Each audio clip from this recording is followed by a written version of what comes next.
काला हो गया। नहमदुहु व नुसल्ली अला रसूलिहिल करीम। अऊज़ु बिल्लाहि मिनश शैतानिर रजीम। बिस्मिल्लाहिर रहमानिर रहीम। इन्नल्लज़ीना युहिब्बूना अन तशीअल फ़ाहिशतु फ़िल्लज़ीना आमनू लहुम अज़ाबुन अलीम फ़िद दुनिया वल आखिरह वल्लाहु यअलमु व अंतुम ला तअलमून। सदक़ल्लाहुल अज़ीम।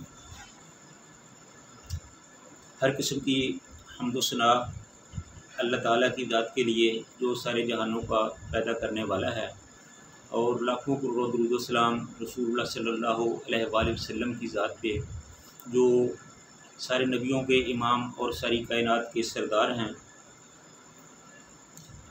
इससे पहले हम वाक़या फ़िक़्ह बयान कर चुके हैं,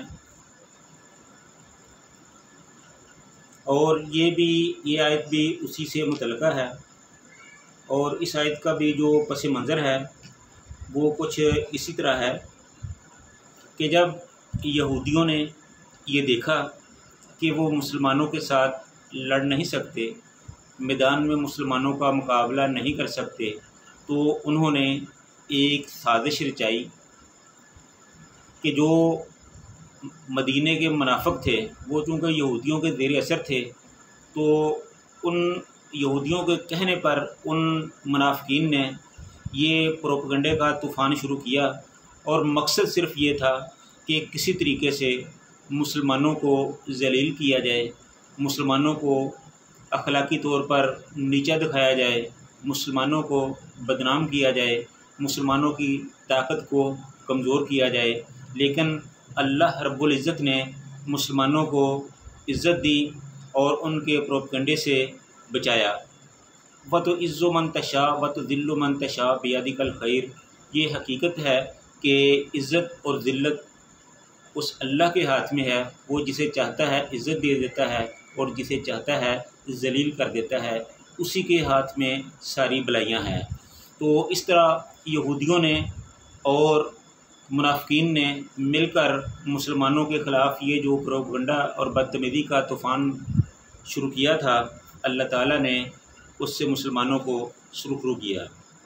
तो इस आयत का जो पस मंज़र है वो यही है कि इन्नल्लज़ीना युहिब्बूना अन तशीअल फ़ाहिशता फ़िल्लज़ीना आमनू, कि वो लोग जो चाहते हैं कि मुसलमानों में, ईमान वालों में बेहयाई और बदकारी फैल जाए। लहुम अज़ाबुन अलीम, उनके लिए बड़ा ही दर्दनाक अज़ाब है। वल्लाहु यालमु व अंतुम ला तालमून, और अल्लाह ताला हर उस काम को बहुत अच्छी तरह जानते हैं जिनको तुम नहीं जानते। उनका मकसद सिर्फ़ ये था कि मुसलमानों में आज भी मुसलमानों के दुश्मन, मुसलमानों के मुखालिफ, मुसलमानों के हासद यही चाहते हैं कि मुसलमान जो हैं उनमें बेहयाई और फहाशी को, उर्यानी को आम कर दिया जाए, ताकि मुसलमानों में अखलाकी गिरावट पैदा करके उनकी जमीयत को पाश पाश और रेदा रेदा कर दिया जाए, मुसलमानों की क़ुव्वत को तकसीम कर दिया जाए।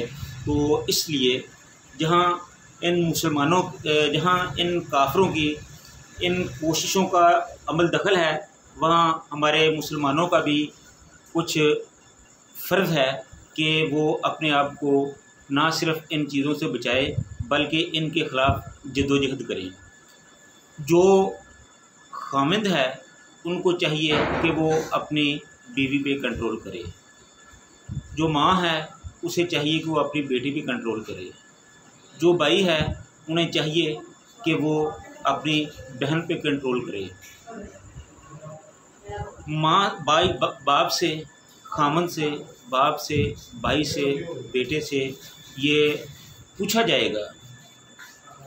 हर आदमी हर हैसियत में ज़िम्मेदार है, तो अल्लाह ताला उससे ये पूछेगा कि मैंने तुमको इख्तियार दिया था, तुमने उसको इख्तियार क्यों नहीं किया है। भाई से पूछा जाएगा कि तुम्हारी बहन थी तो तुमने उसको शरीयत के मुताबिक लिबास क्यों नहीं पहनाया। बाप को पूछा जाएगा कि तुम्हारी बेटी शरीयत के मुताबिक लिबास नहीं पहनती थी तो तुमने उसको उसकी रहनुमाई क्यों नहीं की। खामद से ये पूछा जाएगा कि उसकी बीवी शरीयत के मुताबिक पर्दा नहीं करती थी तो वो क्यों नहीं करती थी, ये भी खामद से पूछा जाएगा। यानी कि जो भी मर्द जिस हैसियत में भी है, खा वो खामद की हैसियत से है, बाप की हैसियत से है, भाई की हैसियत से है, बेटे की हैसियत से है, जिस हैसियत में भी है उससे ये पूछा जाएगा। आज हम देखते हैं कि हमारी बहू, हमारी बेटी, हमारी बहन, हमारी माएँ वो इस किस्म का लिबास पहनती है कि लिबास पहनकर भी पुरियाँ नज़र आती है। रसूलुल्लाह सल्लल्लाहु अलैहि वसल्लम का फरमान है कि मर्दों के टखने जो हैं वो नंगे होने चाहिए, तो हमारे मर्दों के टखने कपड़ों के नीचे होते हैं। रसूलुल्लाह सल्लल्लाहु अलैहि वसल्लम का फरमान है कि औरतों के जो टखने हैं वो अपने लिबास में होने चाहिए, लेकिन हमारी औरतों के, हमारी माँओं, बहनों और बेटियों के जो टखने हैं वो नंगे होते हैं। तो ये सब उल्ट है। ये क्यों चल रहा है? हम इससे बेखबर क्यों हैं? हम इस पर तवज्जो क्यों नहीं देते? इसलिए नहीं देते कि हम अपनी ज़िम्मेदारियों से गाफिल हैं। ये जो हम अपनी ज़िम्मेदारियों से गाफिल हैं ना, ये कोई मामूली बात नहीं है। अल्लाह ताला ने इसके बारे में हमसे पूछना है।